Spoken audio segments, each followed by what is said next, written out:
Boa tarde a todos. Na nossa disciplina de engenharia de software, vamos falar um pouco então sobre metodologia ágil.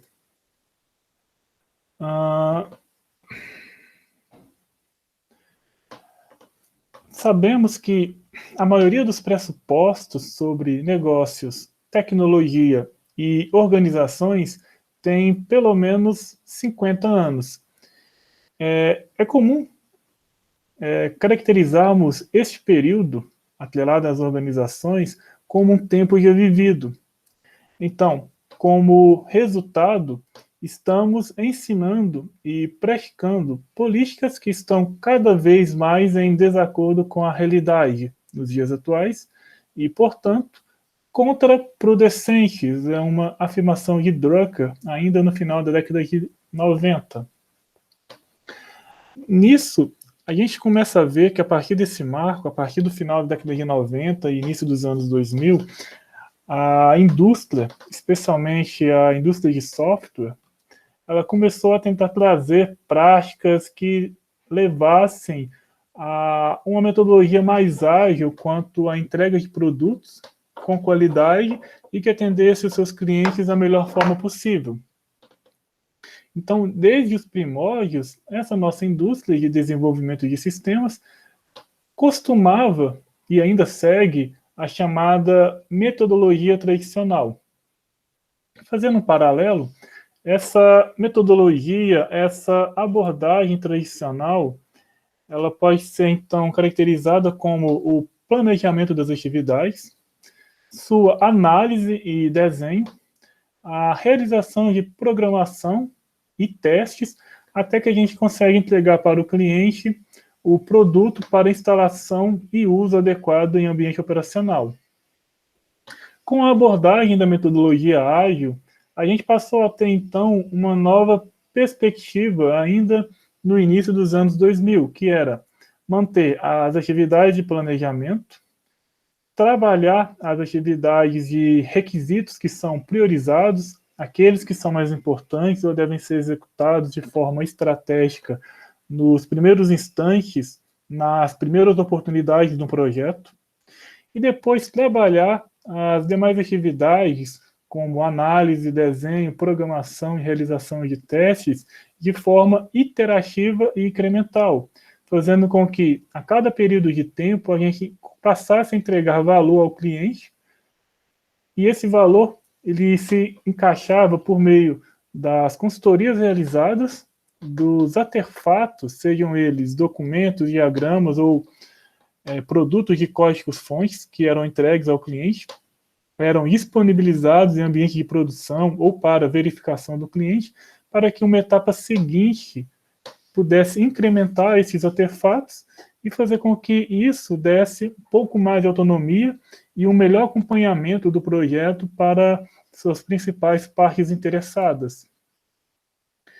Lá na metodologia tradicional, a gente então costuma encontrar essas fases, né? Levantamento de requisitos, desenho da arquitetura do sistema, implementação, testes, produção e manutenção.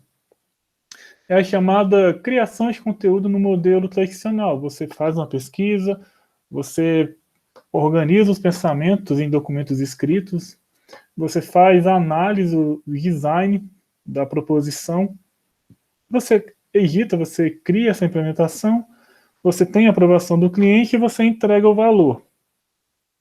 Quando a gente trabalha cenários relacionados às novas abordagens ágeis, essa criação do conteúdo, então, ela é organizada em pequenos espaços de tempo, conhecidas como sprints, e em cada sprint a gente tenta organizar esse conjunto de tarefas, por isso a determinância dessas cores, dentro de um período de tempo, para que a gente possa concluir um determinado marco e entregar valor ao cliente em vários momentos ao longo do projeto.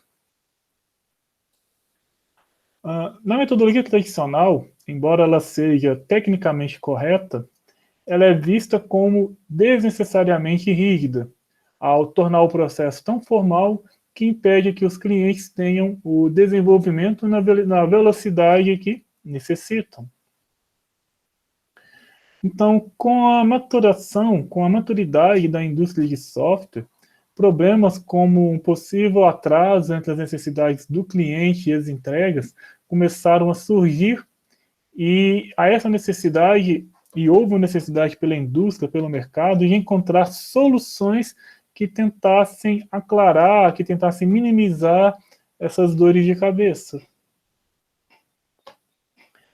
Então, devido às crescentes pressões por inovação no mercado, produtividade, haja vista que a gente tem cada vez mais prazos, cada vez mais curtos, aumento da flexibilidade e melhoria do desempenho e qualidade dos projetos de software, houve então a proposição do surgimento dos chamados métodos ágeis.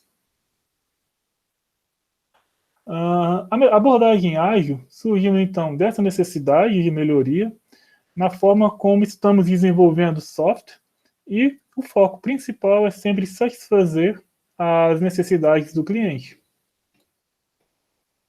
Então, deu-se a essa nova abordagem o nome de metodologia ágil. Ela foi criada, como o próprio nome indica, com o objetivo de agilizar processos de desenvolvimento, principalmente no que diz respeito à utilização do software pelo cliente. Então, em 2001, um grupo de programadores lançou o que ficou mais tarde conhecido como o Manifesto Ágil, pregando uma metodologia que tem como objetivo satisfazer os clientes, entregando com rapidez e com maior frequência versões de software conforme as necessidades das partes interessadas. A partir dessa versão publicada, embora não estivesse completa ainda a primeira, a gente pôde evoluir o software de acordo com as necessidades do cliente e das demandas da sociedade. Do contrário, o produto final demoraria tanto tempo para ficar pronto, poderia tornar-se obsoleto na data de sua publicação. O manifesto da metodologia ágil é composto então, por 4 valores principais, que são: indivíduos e interações são mais importantes do que processos e ferramentas. Software funcional, software funcionando, é mais relevante do que uma documentação abrangente. Colaboração com o cliente é mais interessante do que uma negociação de contratos. E, por fim, responder a mudanças é mais prioritário do que seguir um plano previamente determinado. A gente pode fazer uma analogia, uma comparação dos métodos tradicionais com abordagem ágil da seguinte forma. Na abordagem tradicional, normalmente a gente começa a abstrair, a compreender o escopo do projeto e entregar para o cliente, se assim fosse necessário, pequenos pedaços do produto que está sendo construído por partes, sendo que somente ao final do projeto a gente vai entregar um produto minimamente usável para que o cliente possa, então, testá-lo, colocá-lo em prática e, quem sabe, sugerir as mudanças e proposições de melhoria. Na abordagem ágil, a gente tem a missão de a cada incremento, a cada entrega para o cliente, a gente ir oferecendo um resultado que ele possa acompanhar, que ele possa testar para sugerir mudanças, aprimoramentos, conforme a realidade do seu mercado e a sua necessidade, para que ao final ele tenha um produto que seja totalmente adequado às suas necessidades. Em outras palavras, uma coisa é fato: o pessoal da área de TI costuma errar e às vezes erra demasiado. Numa pesquisa do Standish Group, que avaliou projetos de 94 a 2009, verificou que 32% dos projetos entregues são considerados um sucesso. A média de fracasso ou de status normal tende a ser tão grande quanto ou maior. 24% são por fracasso, são cancelados ou engavetados, nunca foram colocados em ambiente operacional pelo cliente, e 44% são desafiados, sofrem atrasos, estouram o custo, não atendem às necessidades, normalmente estão cheios de defeitos. É claro, então, que a falha na execução do projeto ela deve ser investigada e a causa pode dar por motivos diversos. Desta forma, erros comuns ocorrem muitas vezes ao iniciar um projeto e ao fazermos as seguintes suposições. Os requisitos estão 100% conhecidos no início do projeto e foram levantados e minuciosamente detalhados. Quando a gente acredita que o desenvolvedor sabe como construir e ainda que nada mudará ao longo do tempo. Isto é um dos erros mais cônicos que a gente encontra dentro do mundo, dentro dos ambientes de desenvolvimento de software. Existem 3 coisas nas quais temos que conviver na época em que vivemos, onde os softwares são produzidos e estão ficando cada vez mais complexos.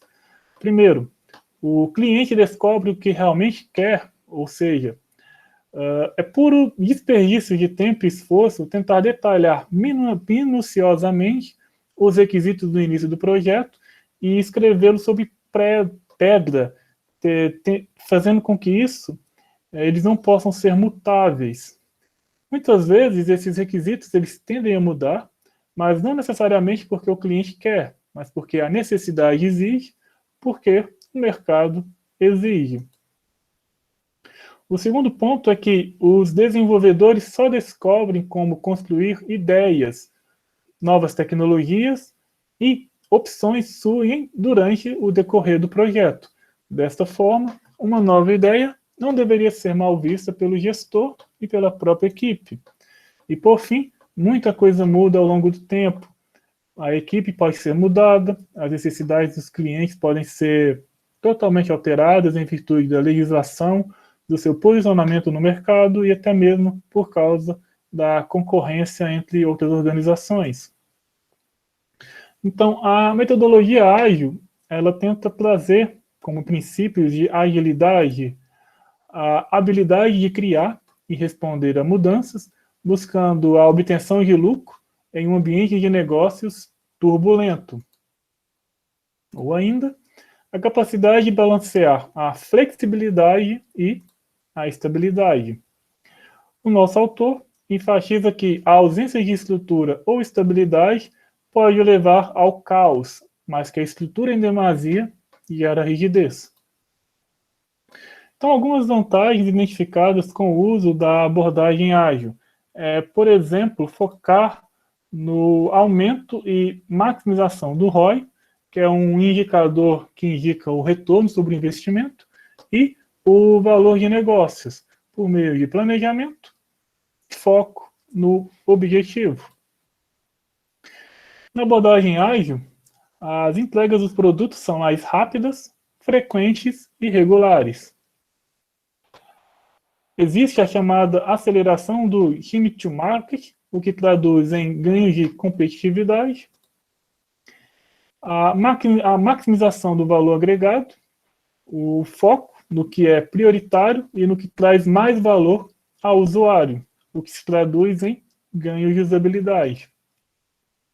Maior transparência e visibilidade do status do projeto, haja vista que os status report, os relatórios de status do projeto são passados para o cliente com uma certa constância. Os marcos, as entregas ou as sprints são organizados em pequenos períodos de tempo, que duram entre 2 a 4 semanas. E existe a flexibilidade para mudanças de requisitos e priorização, além de uma maior agilidade na tomada de decisões. Melhora a qualidade do produto final, aí é vista que o cliente faz um acompanhamento constante com a equipe, propondo sugestões de melhoria e até mesmo mudanças dado ao novo cenário e a nova prospecção de suas funções dentro da organização. É claro que temos aí um aumento da produtividade utilizando essas abordagens e a gente reduz o risco e as incertezas indesejáveis. O escopo e o objetivo é mais claro e priorizado, haja vista que o tempo para entrega de um incremento de software ou um artefato que está sendo construído é dado em um tempo menor, otimizando o tempo utilizado, os recursos e aumentando a qualidade do nosso escopo. Equipes são autogerenciáveis, com maior autonomia, disciplina e regularidade. Todos estão comprometidos com a meta, definidas no marco, na sprint que está sendo trabalhada. Melhora a comunicação, pois o cliente e a gestão a todo momento estão apresentando e estão à disposição para auxiliar a equipe com suas expectativas por parte do processo. Existe uma inspeção e adaptação constante no processo de melhoria contínua e se busca reduzir desperdícios, aproveitando a melhor alocação possível do time de desenvolvimento. Se antecipa problemas e maior agilidade nas tomadas de decisões. E a gente pode tentar identificar, por meio de um fluxo de tomada de decisões, o que é melhor para a nossa organização em um determinado momento. Se é utilizar as metodologias tradicionais, que a gente vem estudando na disciplina, metodologias que usam a abordagem ágil, como por exemplo o Scrum, ou até mesmo um mix de ambas. Ao iniciar o projeto, a gente pode então tentar detectar suas principais características e nos refletir se esse projeto é inovador. Caso não seja, a gente vai nos questionar sobre a necessidade e flexibilidade de entregas incrementais.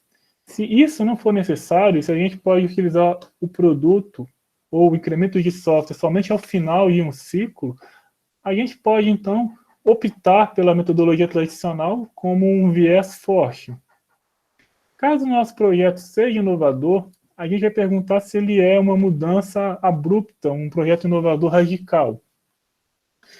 Se ele for, a gente vai tentar fazer um estágio de ideias e cenários de negócio antes de iniciar a implementação dessa inovação que vai mudar uma nova perspectiva da organização ou do mercado. E vamos nos questionar se o cliente vai estar disponível para participar das reuniões constantes com o time de desenvolvimento e gestão. Se a resposta for afirmativa, o uso de um método ágil como Scrum, XP, Kanban é totalmente plausível. Se a mudança, se a inovação não for radical, a gente pode tentar então nos questionar se o escopo está devidamente estruturado e se temos cenários de negócio. Se tivermos, podemos iniciar a implementação e a grande decisão vai ser a disponibilização do cliente para acompanhamento do projeto. Se ele não estiver disponível, a gente então tenta disponibilizar, tenta liberar release, versões para o mercado, para que este possa validar a nossa solução tecnológica, a fim de podermos então finalizar o projeto após as implementações. Então, basicamente, esse era o material para apresentar sobre a nossa aula introdutória de metodologias ágeis. Dúvidas, ponderações, falamos na sequência.